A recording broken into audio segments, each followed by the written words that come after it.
Paul, McGuire, Grimes, A, B, C, Minneapolis, Lily, Kelly. It is really great talking to both of you. I loved the wedding banquet. So thank you so much for the time today. I appreciate it. Thank you, Paul. Are you in the Criterion closet? I know. Yeah. What is this? I I wish I love was it. because I love it so much. This is very real. I have the wedding banquet angles. I've got a little Oh fire Nice. my and the candles.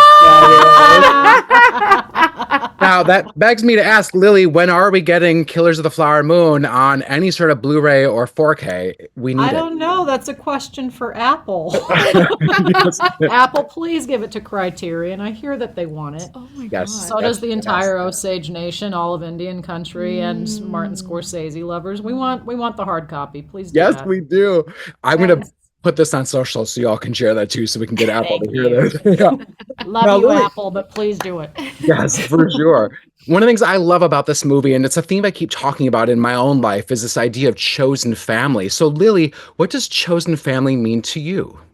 One thing I really loved about this chosen family and this whole world is it's such a gentle, loving, fun approach to what really feels like a decolonizing, radical family space. Because where I come from, adoption is family. I'm raised in a community where you're told from a really young age that's your cousin, don't look at them that way. You can't date. It's like our genealogy is kept really tight and it's passed down through families, oral tradition, more recently in the last couple of centuries on paper. But in any case, there's a whole swath of my family that's off limits to another swath because of an adoption. It's not a biological cousin from 3 generations back. It was one of our great grandparents adopted this other person as his son, and now that whole adopted family is also part of us. They're off limits too. So the sense and the idea culturally of chosen family being family is not unfamiliar to me. And I think in this space and in this story, it's so valuable because I wanted my character to create a loving, accepting environment because everyone else in the house has struggled with that with their own families, and their own coming out stories, their own journey with forgiveness or reconciliation or what have you. So for me, it felt like showcasing this family as family. It's so old, it's new. You know what I mean? Right. Yeah, I love that. That was really beautiful. Thank you. Now, Kelly, a lot of this movie too is about like cultural identity and traditions and these generational things that are passed on, whether we want to adhere to them or not. How would you describe what your characters are all going through and what the audience can maybe understand from that? Yeah, that's a great question. Give me a moment. It's such a. I think that Andrew and James did such a good job of creating these dynamics between the older generation and the sort of main four, and having those conversations be so specific. I know that I relate to having a complicated dynamic with my own family when it comes to my queerness. And so to see that reflected so authentically and with so many layers in this film, I think, I hope that other people are able to feel seen and see parts of their own journeys in those relationships.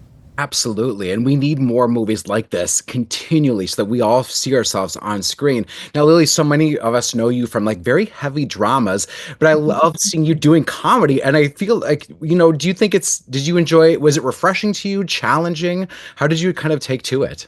It felt like a nice soft landing back in Origin, honestly. I mean, I went through a vast, long period of my childhood self that took to theater, took to ballet, took to performance. I was the character actor. I was always doing comedy.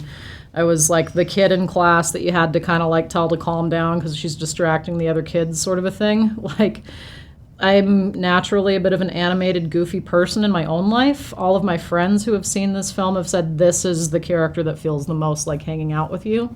So it was nice. It's funny. It took a lot of people by surprise that know me well that I ended up doing this minimalist, dramatic, like in a lot of ways traumatic trajectory with my career. So it was really nice. And I love that this film, if I was going to show up in a rom-com, because I know how I occupy a screen and kind of the projects that people want to cast me in and see me in, I didn't know if a rom-com was going to be my genre. But this is so grounded in so many special, important conversations. It felt like the absolute right way to step back into it.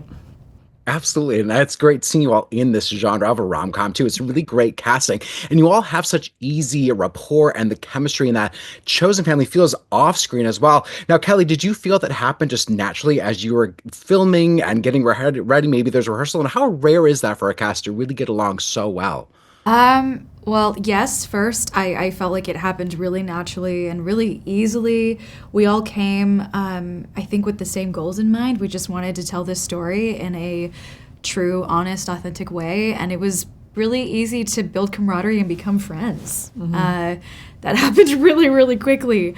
And what was the second part of your question? Oh, it doesn't matter. I'm getting the rap Is it anyway. common? But yeah, is it Yeah, how yeah. common is that? Because I Sorry, I'm feel like like we at all the think, second half of the day. no, I'm Um, asking multiple questions in one question. no, you're doing great. You're doing great. Yeah, I don't think that this level of deep friendship and camaraderie is as common in my experience as I would like it to be. So I'm really grateful to have had this with this group of people at this time. Andrew was very intentional about Yes. that. He Yeah. knew that to have an ensemble comedy work, you couldn't have a bad apple in the barrel, so to speak.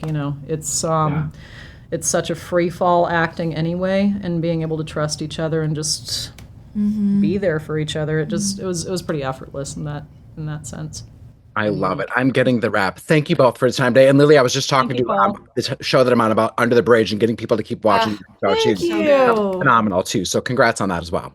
Thank Paul, McElwire, Grimes, A, B, C, Minneapolis. Andrew, it is really great talking to you today. I loved The Wedding Baker and I also loved Fire Island. So thank you for the time today. I appreciate it. Yeah, I'm happy to chat with you. What an incredible collection of DVDs. Thank you. It's all very real. And I also have Aang's Wedding Banquet over Ah, here too. So yeah. amazing. Yeah, he's one of my favorite filmmakers, and I got to introduce him recently at the Minneapolis St. Paul International Film Festival before Brokeback Mountain. So I just love this connection that we're having today. I know, what does he mean to you as a filmmaker, and how has his films inspired you along the way? The Wedding Banquet was the first gay film I ever saw, back in 1993 as an 8-year-old boy. I love that you And saw it as an 8-year-old boy. Sorry. I know. No, well, it's funny. My mom rented it from the video rental store, not realizing it was a queer film. And so we watched it as a family, and it just kind of blew my mind. I still remember the opening scene where, the main character's working out, and I was like, I'm into this, but I don't know why. But I love that the first gay film I ever saw was a gay and Asian film. That's so meaningful. And it's really inspired me as a filmmaker, to tell intersectional stories and to feel this belief that people want to watch, movies like this. And so I really owe, so much of my career and filmmaking perspective to that first watch and to Ang Lee. Well, and then you get to work with James Seamus again and bring him into the fold. I think is must be truly special for you. I think that's really great. Now, I love and adore Bowen Yang, and you worked with him in Fire Island. I think you guys are friends, but did you write this part for him, or did he kind of come to mind after you wrote it all out? I'll say I'm a little superstitious about writing for actors because, what happens if they're not available or if they don't want to do it? I don't want to jinx it. So, I always had it in mind, but I was careful not to skip a step. And so then, once we cast Bowen, then of course, personalized it even more for him, which was really exciting work to do. And I love doing that kind of work as a writer and as a director. But Bowen's my muse and I love him and I want to continue working with him. Oh my God, please do. And I just love the career that he's having and to see him doing just different things beyond sketch comedy, even though SNL is amazing. He's such a gifted voice over there. I love seeing him branch out with every little project that he does. I love one of the themes here is chosen family. And that means so much to me as a gay man, in all of the chosen family that I have. So what does chosen family mean to you? The Chosen Family is so much about understanding and about compassion. The world is a scary place, and I see a certain kind of conservatism as a reaction to the progress that's been made for the LGBTQ community, even within my own family, and that really scares me and it makes me sad.